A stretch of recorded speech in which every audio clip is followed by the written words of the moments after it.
পৃথিবীর মানুষ মাই ইফআল যালিকা ইয়ালকা ফামা, যে ব্যক্তি জেনায় লিপ্ত হবে তার 1 নাম্বার বিপদ, সে হবে মহাপাপী। 2 ইজাফলাহুল আযাবু ইয়াউমাল কিয়ামা, যে ব্যক্তি জেনায় লিপ্ত হবে বিচারে তার শাস্তি দ্বিগুণ শতগুণ বেশি হয়ে যাবে। 3 ওয়ায়াখলুদ ফীহি মুহানা, সে চিরদিন জাহান্নামে থাকবে অপমান অবস্থায়। শুনুন, জেনায় লিপ্ত হলে 3টে বিপদ আছে। 1, সে হবে মহাপাপী। 2, বিচারের মাঠে তার শাস্তি দ্বিগুণ শতগুণ বেড়ে যাবে। 3, সে চিরদিন জাহান্নামে থাকবে। মহান আল্লাহ বলেন, পৃথিবীর মানুষ, বিবাহিত পুরুষ নারী যারা জেনায় লিপ্ত হচ্ছে তাদেরকে 100 লাঠি পিটাও। এখানে বলা হয়নি বিবাহিত না অবিবাহিত, তবে মারার সময় যেন তোমাকে মায়া মহব্বত ভাতৃত্বভাব না ধরে, একবারে যথাযথ পিটাও। সম্মানিত উপস্থিতি, আল্লাহ তাআলা এই পর্যন্ত এখানে বলেছেন।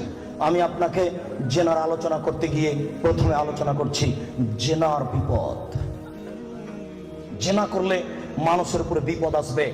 1, অল্প বয়সে মরণ হবে, মহামারী হবে, কলেরা হবে।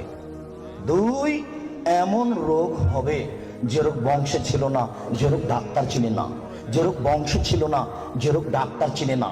শুনুন, জেনায় লিপ্ত যদি মানুষ হয় তাহলে অল্প বয়সে মরণ হবে, কলেরা হবে, মহামারী হবে। 3টে সমান 1টা। 2, এমন রোগ হবে যেটা বংশে ছিল না, যেটা ডাক্তার চিনে না। দেখুন, আব্দুল্লাহ ইবনে উমর রাদিয়াল্লাহু তাআলা আনহু বলেন, রাসূল সাল্লাল্লাহু আলাইহি সাল্লাম বলেছেন, লাম তাজহারিল ফাহিসাতু ফি কওমিন কাত্ত ইল্লা ফাসা ফিহিম আত-তাউন ওয়াল আওজা। যদি কোন সম্প্রদায়ে জেনা ছড়িয়ে যায়, যেই সম্প্রদায়ে জেনা ছড়াবে তাদের উপরে 2টি বিপদ হবে। 1, তাউন, কলেরা, মহামারী। মহাজা, কলেরা তা, অল্প বয়সে মরণ তা। কথা কি বুঝতে পেরেছেন?